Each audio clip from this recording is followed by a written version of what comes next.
culture untuk nge-create karyanya itu pasti di-keep dulu. Proses di balik karya itu bagi kita si pengkaryanya gitu. Sedangkan kalau di teman-teman Gen Z, mulai dari dia niat aja udah dibagi, Mas. Oh iya ya. Mulai dari dia niat bikin karya, misalnya kayak saya mau bikin pecel nih. Nah, itu udah terbagi itu. Iya. Udah dia bagiin tuh, udah dikoneksiin ke orang. Nah, mungkin yang bikin dia sering chaos gitu ya. Kan kalau di psikologi itu dekat sekali sama stimulus respon. Stimulus respon tuh kayak gimana, Mas? Ya, stimulus itu kan trigger dari luar gitu, variabel iya, dari iya, luar rangsangan gitu. yang rangsangan dari luar yang pengaruhin kita gitu kan. Terus nanti kan gimana respon kita. Nah, cuma karena ini dunia ini udah terkonek, jadi tanpa sadar juga kadang kita sendiri yang minta stimulus dari luar gitu. Kita yang minta stimulus dari luar, tapi dengan cara kita juga langsung ngasih stimulus gitu keluar. Misalnya kayak kita effortnya bilang di situ ya, misalnya kayak kita bilang kita share nih, misalnya kita share di medsos, hai guys ini lagi bikin ini nih. Iya. Itu tuh kan misalnya kita punya anggap 1.000 temen lah di medsos nih. Kalau seperempatnya aja yang lihat kita 250 atau lebih kecil lagi lah 50 orang yang ngelihat, kita siap nggak sama respon 50 orang ini loh. Sedangkan Dan kalau beragam respon itu. nah bener. Sedangkan kalau pengkaryaan di zaman dulu, siapa sih yang sebanyak itu yang bakal ngerespon di saat proses pengkaryaannya terjadi gitu. Makanya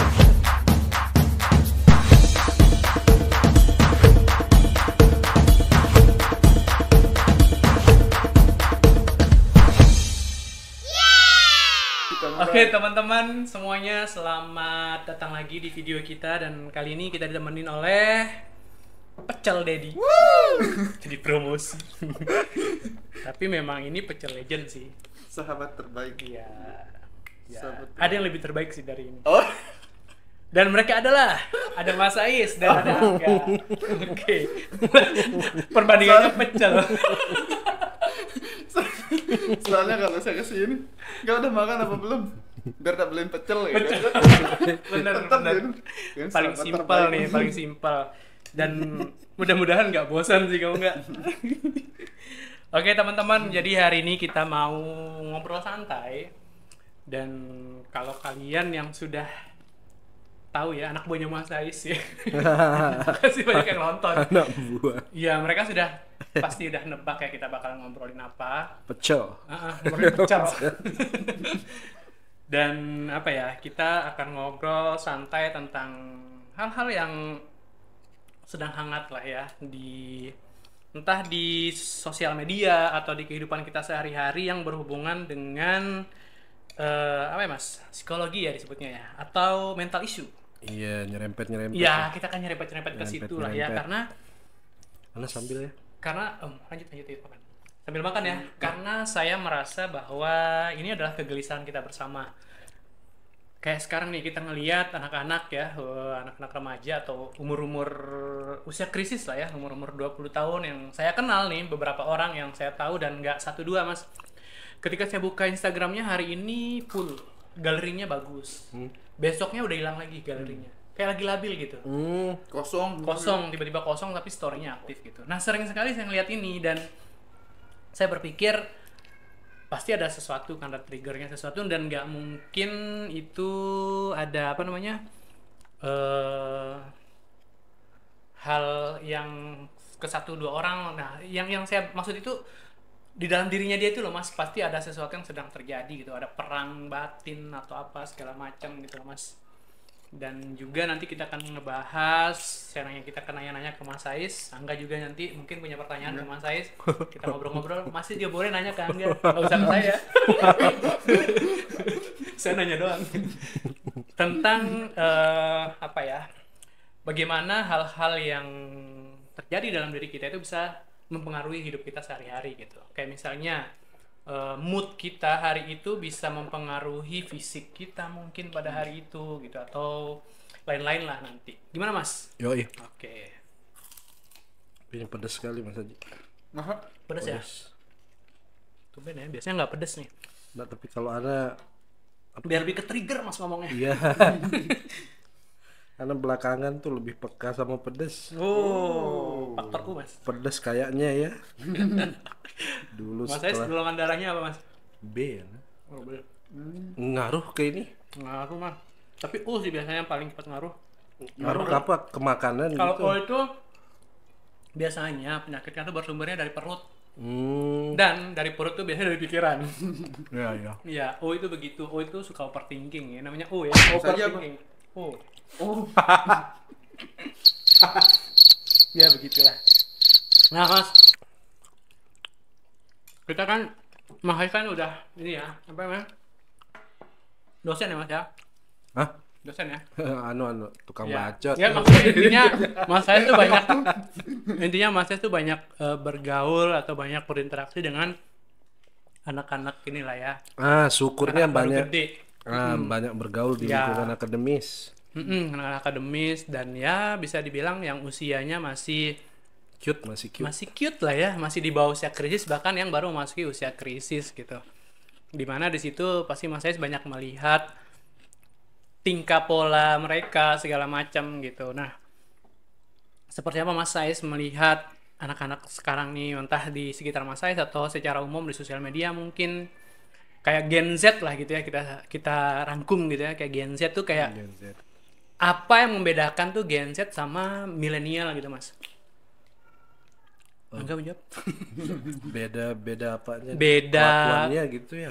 Kayak Karakteristiknya. karakteristiknya gitu, Mas. Kayak kita milenial kan bisa dibilang kita sebelum mengenal teknologi kita sudah belajar dulu nih beberapa hal, misalnya tata krama, sopan santun, baru kita mengenal itu gitu. Dan kemungkinan kita untuk overthinking terhadap hal-hal yang terjadi di sosial media juga sebenarnya berpeluang untuk tidak terlalu gitu. Sementara anak-anak Gen Z kan baru lahir sudah langsung berinteraksi Ya. gitu. Mereka tumbuh dengan itu. Mereka tumbuh dengan itu gitu, Mas. Nah, apakah itu juga mempengaruhi faktor ininya? Sebenarnya kalau dibilang banyak faktor banyak ya. Ya. Tapi apakah itu juga mempengaruhi gitu, Mas? Ya kalau Anda ngelihatnya pasti ya. Pasti ya. Pasti ada tuh pengaruhnya. Kalau kita lihat gini ya, kalau di medsos gitu misalnya ya, teman-teman yang Gen Z biasanya ngomongnya sedikit, Mas Haji. Dia ndak apa namanya? Ndak explain gitu, ndak menjelaskan panjang kayak kita. Kita Ya. kalau bikin story misalnya, caption kita di story itu pasti agak lebih panjang tuh. Iya. Kita kemarin gini, terus gini. Nah kalau mereka biasanya dikit, Sekalimat. pelambangnya itu di musik yang mereka putar. Oh, Iya kan, biasanya, kodenya di situ. biasanya gitu kan. Karena kita kan pakai bahasa-bahasa simbol itu ya. Iya. Kalau kita kan biasanya lebih panjang kita ngomong tuh. Cuma Anda pernah diskusiin juga kan. Kayaknya itu kayak Mas Haji bilang tadi, kalau teman-teman yang Gen Z kan dia memang lahir dan tumbuh dengan semangat zaman yang itu. Iya. Teknologinya udah bagus, udah maju, Mereka advance. sempat pelajari yang lain udah langsung ke teknologi. Teknologinya advance. Kalau kita kan dari zaman disket kan, Mas? Betul. Dari jam berapa disket tuh? 1, berapa? Ini 1,25 1,25 MB. Iya. Dikit Ya banget. Allah, mega. Sekarang kan pakainya giga. Kalau lagu kan dulu cuma 1 lagu bahkan Itu bahkan aja. sepotong. Itu aja di Cuman press. buat file Word. Kalau file Word ya bisa banyak gitu. Itu aja di press. Nah, kalau kita kan punya apa namanya? Ya mentalitasnya ngikutin sih. Tapi perilaku kita untuk mendapatkan sesuatu itu jauh lebih panjang. Misalnya nih, kita dulu mau ngenet nih. Paling enggak kita tuh Iya, naik betul. sepeda ke warnet, Mas. Iya ya. Iya kan? Effortnya, perjuangannya. Belum lagi kalau nanti apa namanya pas orang tua ndak ngizinin ya kita mau ndak mau bohong loh. Iya. Mau ke rumah temen kok belajar padahal akhirnya melipirnya ke warnet. Itu belum tentu sekilo 2 kilo loh warnetnya. 7 kilo, 5 kilo. Jadi kita menunda untuk bahagia itu ada di kita Iya. gitu loh. Kita itu Kebahagiaan itu ada perjuangannya Iya. gitu ya. Belum lagi nunggu ini antrian gosong. Nah, kalau terus misalnya kita sampai ke warnetnya nih, taunya internetnya lagi down. Kita nggak bisa berbuat nunggu, apa-apa kan? ya. Kita nggak bisa berbuat apa. Ya pulang nggak bisa kita langsung terus nelpon Mas Haji lah misalnya. Iya. Mas, di rumah enggak Mas, tak mampir. Nah, itu kan enggak bisa. Nggak bisa kayak gitu. Pasti kita balik dulu ke titik aman kita paling enggak di rumah atau di mana titik nongkrong yang biasa terjadi gitu loh. Iya. Tapi kalau sekarang kan enggak. Jadi enggak ada penundaan kebahagiaan ataupun penundaan pelampiasan emosi. Nah, itu Benar. Benar kalau juga ya. kalau kita kan internet mati nih, kita udah ke warnet. Kita mau emosi tapi kita nggak bisa ngapa-ngapain. Nggak ngapa-ngapain. Paling Tujuannya pulang ke rumah, emosinya habis pas ngayuh sepeda loh. Udah ditransfer dia emosinya. ya, effortnya banyak ya. Belum Makanya lagi Anda tuh mikir, hitung recehan nih Nah, billingnya lewat nggak nih gitu. Anda mikir kalau dibilang generasi kita itu generasi yang sabar, ndak emosian, ndak juga kayaknya. Cuman karena pola hidup kita itu membantu kita ngerilis semua energi yang kemungkinan bisa kita lampiasin untuk marah tuh dirilis ke keringat untuk ngayuh sepeda. Iya betul. Nah, itu Habis gitu loh. Mas, Jadi kayak ada distraksinya gitu ya. Tadinya mau langsung emosi nggak bisa juga. Nah, Iya. ada itu ininya. habis. apa namanya? Kan kalau sekarang tuh kebanyakan kan orang mikirnya orang ngelihatnya tuh Gen Z tuh kayaknya lemah gitu. Iya. Terus apa sedikit-sedikit ngeluh gitu. Sebenarnya kan kalau kayak ceritanya Mas Haris tuh kita tuh sebenarnya masing-masing tuh kayak milenial aja sebenarnya punya ada karakter itu. Cuman Ada karakter Gen Z itu, ya. itu dia lebih apa namanya? Kilat jalannya Iya. terus. Lebih Kayak cepet mau kayak lagi makan ngungkapin gini tuh kan, ya. kayak lagi makan gini terus kepikiran sesuatu tinggal ambil HP browsing Iya. dapat gitu. Kalau kita kan Cepat dulu gitu. nggak bisa gitu dan ternyata itu mempengaruhi maksudnya karakter dari perbedaan dari anak-anak Gen Z sama milenial gitu. Nah kalau dari ini Mas, kan milenial juga secara akhirnya kan pada perjalanannya milenial tuh juga punya masalah sendiri, Gen Z juga punya masalah sendiri gitu, dan kesamaannya adalah masalah itu biasanya tuh di mental, di batin gitu. Misalnya mungkin zaman dulu milenial itu nggak bisa ekspresif. Ya nggak bisa ekspresif, akhirnya kalau ada sesuatu minimal di diary gitu atau nyimpan sendiri Binder, gitu ya di binder. Nah yang sekarang ini mereka tuh bikin video TikTok gitu dengan cara itu kan. Nah perilisannya itu beda gitu, tapi kenapa yang lebih terlihat lebih galau, lebih kena gitu di Gen Z ini gitu. Padahal mereka kan kalau kita bilang secara teknologi mereka udah ngerilis semua. Kalau dibilang kesepian juga nggak kesepian karena bisa langsung menghubungi gitu, misalnya menghubungi siapa, terkoneksi gitu semuanya gitu. Tapi kenapa banyak data yang menyatakan bahwa anak-anak Gen Z ini justru yang banyak kesepian, terus banyak yang kena mental lah gitu. Jadi di generasi ini kan yang banyak dikit-dikit healing, bahkan ada yang nggak mau kerja karena kena mental gitu, karena takut dimarahin atasan. jadi mereka tuh lebih memilih, ya datanya kan ada tuh presiden sampai bilang ini Gen Z ada berapa juta orang di Indonesia nih yang nggak mau kerja. 9. Iya pokoknya banyak lah gitu. Banyak jutaan Iya, gitu. jutaan. Berapa Jutaan. persentasenya? Nggak tahu sih berapa persennya, pokoknya Kalau sekitar kalau 9 persentase juta. dari 200-an juta enggak sih begitu gila. Iya. Tapi kan angka 7 juta nih. 7 juta tuh banyak gitu. Nah ini Malas. kamu kenapa sih Gen Z? Iya, jadi itu kan yang bikin kita bertanya-tanya gitu, apakah dengan begitu terkoneksi juga bisa mempengaruhi kita, mempengaruhi mental Gen Z gitu. Oh iya. Maksudnya jiwa fighternya itu apakah mempengaruhi gitu Mas? Karena kalau dibilang kesepian kita terkoneksi semua gitu. Iya. Kita kekurangan informasi enggak juga gitu. Tapi mereka kenapa gitu? Selemah itukah mereka? Kayak gitu. Ya, Kita ngomongin ini nih bukan untuk membanding-bandingkan ya, bukan untuk mengatakan milenial lemah, Gen Z lemah atau kuat gitu. Cuman kita pengen mengambil sesuatu gitu. Oh, ini ternyata ini nih titiknya gitu, Mas. Siapa tahu kan teman-teman bisa mengambil sesuatu dari sini, saya juga bisa paham kenapa. Karena obrolan kita akan berlanjut nih. Iya. Jadi gimana tuh, Mas? Sharing santai gitu. Iya, betul. Kalau Ana Mas ya ngelihatnya itu, kalau kita kan iya kalau kalau dibilang culture gitu, culture untuk nge-create karyanya itu pasti di-keep dulu. Proses di balik karya itu bagi kita si pengkaryanya gitu. Sedangkan kalau di teman-teman Gen Z, mulai dari dia niat aja udah dibagi, Mas. Oh iya ya. Mulai dari dia niat bikin karya, misalnya kayak saya mau bikin pecel nih. Nah, itu udah terbagi itu. Iya iya iya. Udah dia bagiin tuh, udah dikoneksiin ke orang. Nah, mungkin yang bikin dia sering chaos gitu ya. Kan kalau di psikologi itu dekat sekali sama stimulus respon. Stimulus respon tuh kayak gimana, Mas? Ya, stimulus itu kan trigger dari luar gitu, variabel dari iya, luar rangsangan gitu. yang rangsangan dari luar yang pengaruhin kita gitu kan. Terus nanti kan gimana respon kita. Nah, cuma karena ini dunia ini udah terkonek, jadi tanpa sadar juga kadang kita sendiri yang minta stimulus dari luar gitu loh. Kita yang minta stimulus dari luar, tapi dengan cara kita juga langsung ngasih stimulus gitu keluar.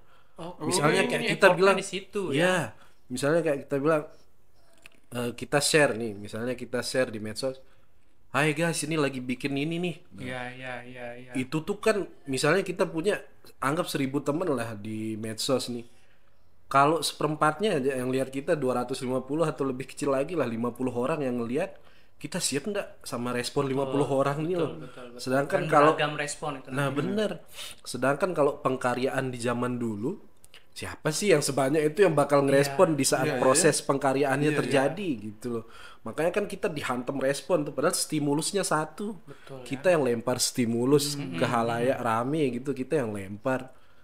Ini lagi gini nih, pasti ada aja orang selalu terbuka celah kemungkinannya orang tuh ngerespon dengan komen kan biasanya. Negatif. Masa gitu aja udah diupload.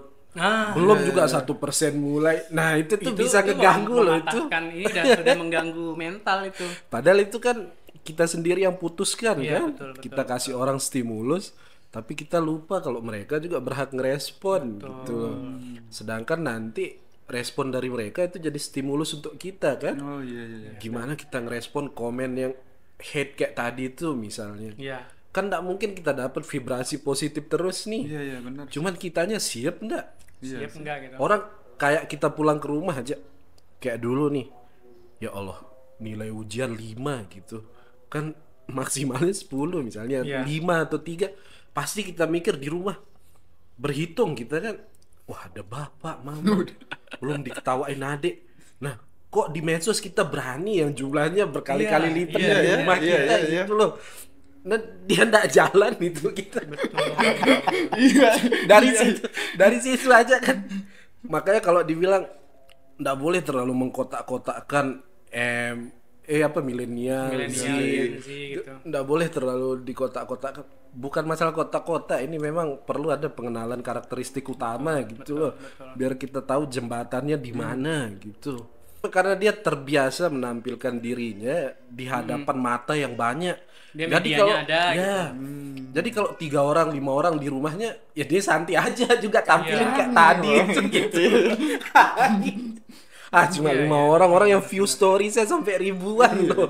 Ini kalau cuma pendapat 7 orang gampang. Iya, jadi dia kayak di dunia nyata itu malah kayak apatis gitu ya. Nah iya, kelihatannya kayak gitu. Kalau Padahal Anda sih bisa mikir jadi kan di sosial media dia lebih mempengaruhi pikirannya, mentalnya. Hektik gitu loh, merespon betul. apa yang dia sudah stimulus ke sosial media gitu. Atau mungkin Oke, itu masuk akal juga sih, karena itu kenapa kalau kita ketemu sama Gen Z, ya kayak nggak ada masalah aja gitu. Tapi begitu kita lihat sosial medianya, kayak tadi saya bilang, Rame, tiba-tiba yang dari ramai hilang, besoknya ada lagi. tapi gitu. followersnya rame orang. Iya, followersnya ramai. Itu dia makanya saya bilang kan, jadi mereka tuh ada keinginan untuk ngasih stimulus terus ke sosial media, tapi jadi kayak bumerang itu loh Mas, dia juga harus merespon yang terus datang itu gitu. Itu mungkin yang juga sangat mempengaruhi mental mereka, yang jadinya kadang tiba-tiba upload nggak ya, dihapus dihapus gitu. bener. Iya, karena Ada memikirkan yang ngupload itu cuma juga. berapa menit malah. Iya. Ngupload cuma berapa menit terus udah dihapus lagi. Iya. Dan itu biasanya anak-anak umur dari 17 ke 20-an gitu yang Sama kayak gitu biasanya kali ya. Mas, kalau kita ngupload Ana sempat sih beberapa ngerasain gitu, maksudnya waktu ngupload gitu kayaknya kita terasa ditarik gitu sama Instagram tuh buat ngecek nih siapa aja yang ngelihat, buat ngecek siapa aja yang ngelihat. Iya. Kayak kita perlu tahu gitu. Iya, kita perlu tahu tuh. Siapa yang ngelihat gitu, benar-benar. Karena kita followersnya sedikit gitu, saya gitu, jadi tahu gitu. Saya ngupload itu. Anda lebih sedikit lagi. Kita ngupload itu sudah nggak kayak dulu Mas. Kalau dulu kan karena mungkin masih sepi ya, Instagram masih sepi, ya udah apa yang lagi di capture upload gitu. Kalau sekarang kan capture hari ini belum tentu besok atau minggu depan diupload gitu. Bisa jadi kapan gitu, bisa jadi kapan siapnya baru diupload gitu. Itu pun nguploadnya juga kadang kita apa ya, kayak memikirkan nanti responnya apa ya. Iya. Kayak gitu. Jadi nggak langsung gitu loh. Jadi karena pengennya begini, begitu ngupload ya udah nggak usah dihapus lagi, udah aman gitu. Kalau ini ya kayak yang terbaik yang akan ada di feed kita gitu, yang punya arti. Kalau di feed biasanya kita lebih mikir panjang. Iya, benar. Untuk yang di makanya cuma kalau di feed cuma desain itu aja dari desain. Nah, gimana Den Mas? Apa namanya? Kasus yang kayak tadi itu Mas? Apa tuh? Kasus yang tadi maksudnya kita ditarik terus kayak ngerasa ditarik itu untuk ngelihat siapa aja yang kayak cek ada itu makanya validasi gitu kayak iya. Betul. Fenomena internet tuh kan salah satu impactnya ke mental tuh. Semua orang tuh tiba-tiba punya satu spot di mentalnya itu untuk berpikir bahwa mereka itu sesuatu gitu loh. Kan kalau dulu kita itu ndak apa-apa jadi penonton gitu tuh loh. Sekarang itu kok harus punya panggung semua. Iya. Kayak kita tuh mikir kita lagi di on stage aja sebenarnya. Mikirnya tuh saya juga bisa menarik perhatian orang-orang. Orang-orang harus memperhatikan bener, saya. Bener. Karena akun itu kan spotlight gitu kan. Spotlight yang kita dikasih gitu, satu orang spotlightnya ada gitu. Walaupun satu orang punya berapa akun nih, berarti dia punya beberapa panggung dan beberapa main karakter untuk dia tampilin gitu loh. Makanya kan biasanya orang bilang akun alter ego gitu kan. Bahkan pada akhirnya kan semua sosial media tuh punya karakter sendiri-sendiri jadinya. Iya, betul. Kayak saya sendiri pun kalau di Facebook tuh orang yang berbeda dengan orang yang ada di Instagram gitu. Kalau di Facebook itu lebih ke ya udah yang keluarga segala macam. Kalau di Instagram tuh lebih yang ke estetik, yang fotografinya, komposisinya bagus segala macam, benar-benar terpilih gitu. Kayak gitu jadinya, kayak beda ini, bahkan beda sosial media pun kita bisa jadi orang yang berbeda gitu loh. Nah, gitu kan ada sering istilah puber kedua lah, inilah. Nah, orang kebanyakan ngartiinnya kan biasanya puber kedua jadi cinta lagi gitu. Suamimu mau poligami mau ini. Iya. Padahal kan cinta lagi tapi bukan sama pasangannya. Padahal kan meledaknya hasrat itu bukan cuma terkait kayak ini pasangan yang baru gitu loh. Bisa aja ke passion yang baru gitu misalnya. Passion itu kan juga sering meleset. Iya kan pemaknaannya. Orang bilang kan passion itu ini sesuatu yang suka saya lakuin, bukan sebenarnya. Passion itu kan sesuatu yang saya rela sakit asal saya dapet.